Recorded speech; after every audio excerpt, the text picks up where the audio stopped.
Okay, well, welcome back to what I think is the fourth edition of the current series of the Aurovine podcasts, where we get to promote some of our fine, aspiring bands and artists. Every 2 to 3 weeks or so, we'll host a new podcast on Aurovine that will feature two different artists each time in a time-conscious 20 to 25-minute session. Today's session, we'll be looking at how the 80s pop stroke R&B scene is making a comeback, but first, I'd like to introduce you to Naomi Neuts.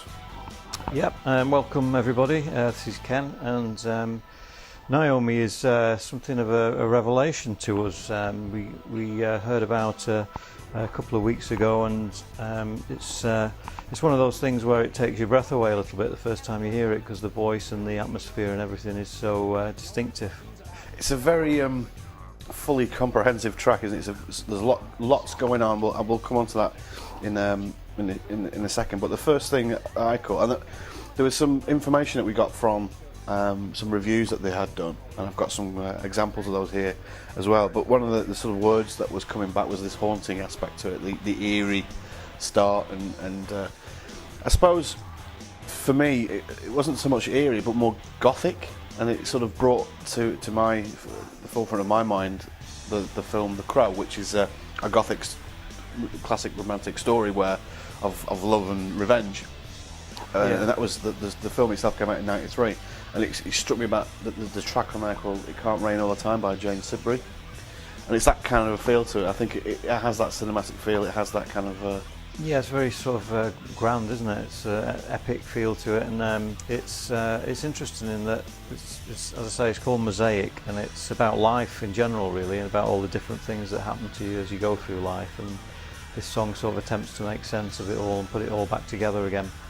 Yeah, it was. I did flick through the website, and on the blog, she actually tries to, she does explain what it's all about, and makes a point at the end, if I remember rightly, that says, "Excuse me, that if you don't understand it or like it, maybe you're not ready for this type of sort of realistic music or realistic sort of points in the track." But let's have a listen to it, and let's see what everyone thinks. Okay, and this is called Mosaic by Naomi Neuts.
So there you go.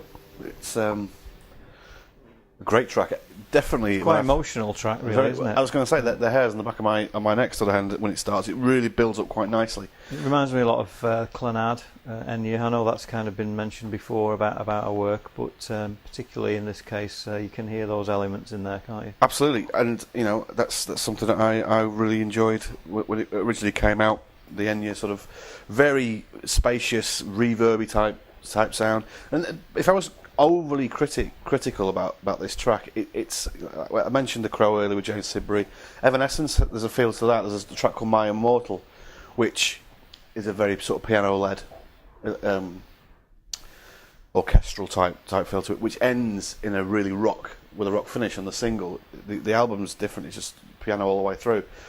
But I would suggest there's a lot going on this track in Mosaic. There's a hell of a lot going on. In fact, towards the end, there's probably a bit too much, if anything. Yeah, I'm not sure the drums, the way the rhythm comes in, is complementing it too much. The sound, I mean, the sound's fine, kind of fine as it is, and whether the rhythm section that comes in the end, whether that's absolutely necessary, I'm not sure that it kills the atmosphere a little bit, but that's obviously a matter of taste. But it is. But this is the point I was making about Evanescence, My Immortal, because what they've done there is a really very, very similar. Gives you a very, very similar feel to it. Very sort of low key, it's very ballady, very sort of melancholy.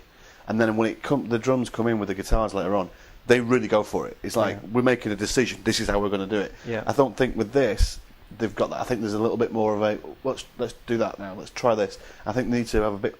If they took a little bit more out of it and then made more of an impact, less is best, if you will. Yeah, I know what you mean. I think I know her husband Derek has composed the music and done the arrangement for the song, and they've gone into a high-end studio in Austin, Texas, to do the track. And I think there's still that was the debut. I think they're on a learning curve with some of the technology.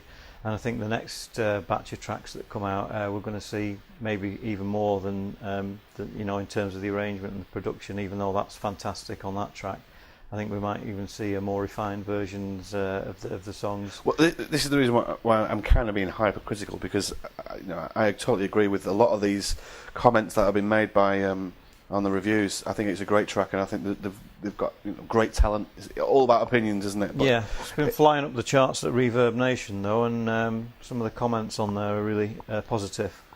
Mostly, yeah. I mean, it comes out something like a 7.2 out of 10, I think, in terms of commercialism. I think is fantastic. Yeah.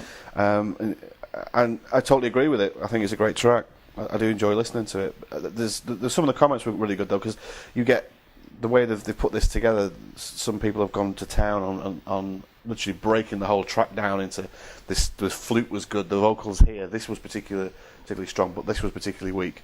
And this is why I mentioned about the Jane Siberry track. I'd listen to the sort of Jane Siberry track, It Can't Rain All the Time, just to listen to the vocal, just to see how that's managed throughout the track, because that seems quite interesting. And then bringing back the guitars and the drum side of things, the impact. I'd listen to that other My Immortal just to give that feel, because they're very, very simple tracks, but they're done very, very well, very effective, and very, very popular. Yeah, I think some of these. I know that this track's been subject to one of these review panels, and the danger with that is that you can get anything, from a bored teenager who might be into screamo to an older person that might be into the Carpenters, and obviously that one demographic is going to be positive maybe towards it, and another one. So you've really, I think, with these kind of review systems, you've really either got to hit industry professionals or your target demographic, and that's the danger with something. Although, having said that, if you want a gauge of how the general public might react, then of course it's a valid exercise. But if you're looking for maybe constructive comments on your style of music, it's not the best. It's not the best system, because you might get a lot of throwaway comments and only one or two constructive ones. Absolutely, and I get the impression, having read what I did on that review, that they've gone for this idea of a broad range of people from across all different spectrums and genres and tastes. But the idea is to give you a kind of a commercial feel for it. I think it worked out 7.2 out of 10. So well done them. Yeah, good stuff. Okay, so next up on our hit list today, we've got MRK2, who basically says about himself that he's into pop music with an R&B vibe. And having heard some of it, I'd probably suggest that yes, it's classic 80s R&B type pop. Very simple and quality song. Yeah, it reminded me a lot of the 70s, 80s when everyone used to go to discos and stuff, and R&B soul was king, really, wasn't it? And a lot of that music was in the charts. I suppose the most obvious example was Michael Jackson, but certainly around that genre, the Bee Gees and you name it, there's bits of Town and Motown, Northern Soul, all that kind of stuff into the mix. Even funk, Funkadelic, Parliament, there's elements of that in there, and it kind of died off a little bit. I know that sounds strange for commercial music, pop music, but there's more throwaway pop now these days rather than the pure R&B soul that was obviously a lot better in my opinion. The stuff that Hall and Oates were doing was very popular, for instance, and I think MRK2 has caught that. He was around at the time doing that stuff and was very nearly signed by one of the three majors. I believe so. Was actually flown over to New York for a meeting with them. Didn't end up getting signed because there was problems with the contractual side of it, and he kind of lost his way a little bit, but now he's back with a bang, got some new studio gear, writes and records all his own stuff, and is looking for I suppose he's looking for an audience in a way, because there's still, even though we've talked a lot about cult audiences with prog rock in the past, I think that you're probably looking at maybe a slightly bigger cult audience for that kind of sound now. Possibly, I don't know. I mean, I know for a fact in our hometown there's a new club that's opening up that does that type of music from the 80s, from the 70s and 80s. Even that goes from like Barry White through to Billy Joel. That kind of it covers the R&B side and the pop side of it. That the audience that goes there was pretty much the same audience as it was back in the 80s. But if you go to a lot of the clubs now these days, the type of sound you get with the dance tunes originated from around the 80s time as well. So there's the Michael Jackson feel to it, and that is making a comeback as well. I think the younger generations will be more open now to an 80s pop revival than certainly back in the 90s, when it was very much all about Britpop and guitar bands. Now, in the iPod era, as I call it, the sort of barriers have come down between genres. And if you listen to MRK2's album, Retrospecto, is it? Yep. Then, if you remix that, I think if you remix it a certain way, I think you'd get a lot of joy in the current clubs. Yeah, I think the mix on this is probably my only slight criticism, in that I think the vocals are a little bit too deep in the mix. The rest of it is is quite well done. I think most of the stuff on there. Yep. Well, it's very well arranged, and the songwriting is excellent, which is the main thing. And I think that's partly the reason why the new guy's working on a new album at the moment, to address some of those issues. But having said that, the quality is still very high on this one. Oh, absolutely, and the songwriting in particular is what stands out. I mean, you listen to some of these tracks, given that he didn't get the big deal that he was looking for, but these tracks would stand on their own amongst all the big names. Yeah, and in fact, if we listen to our first track now, one of the names that was mentioned was George Michael. That came out, that kind of a feel to it, and this is their particular one, I think, which is very George Michael, more in George Michael in the 90s, I would say. Yeah, but this is Breakout. Let's have a listen to this.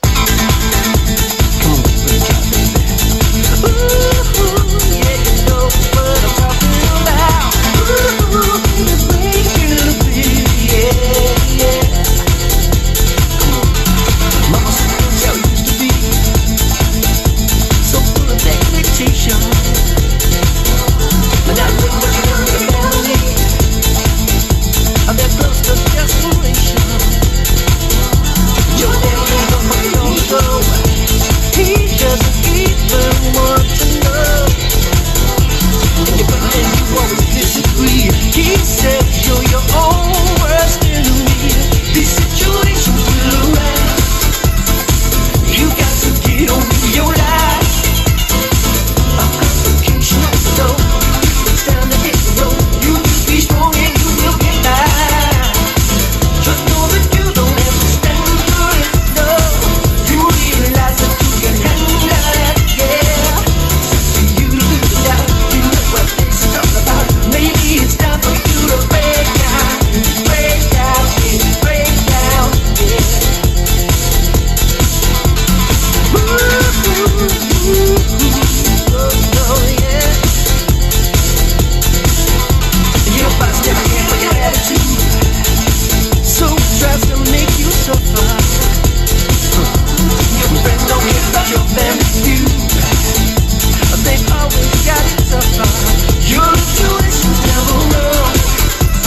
That was Breakout by MRK2.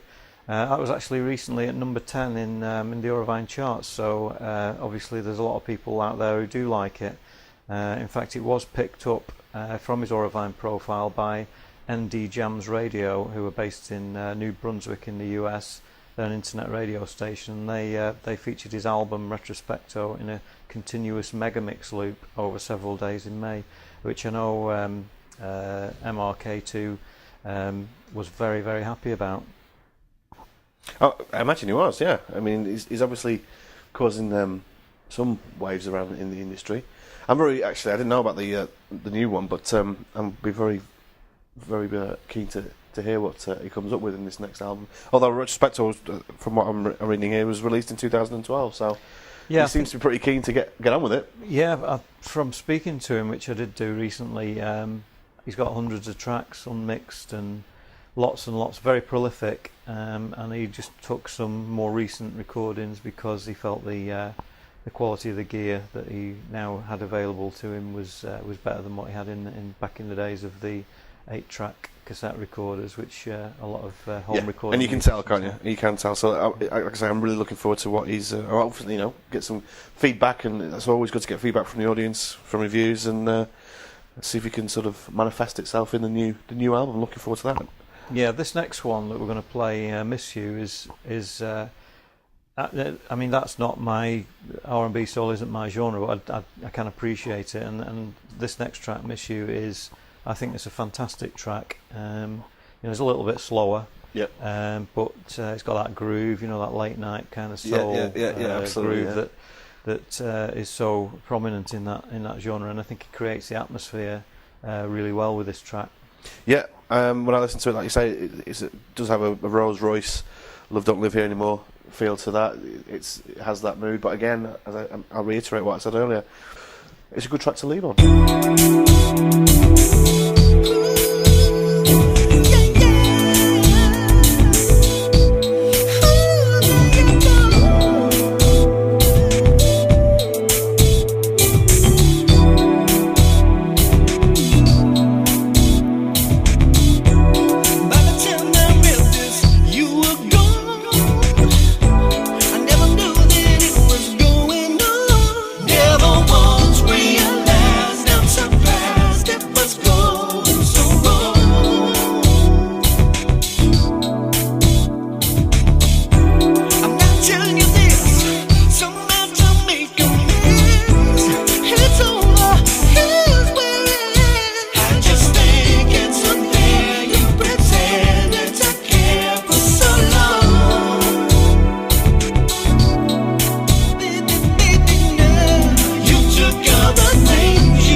Can't believe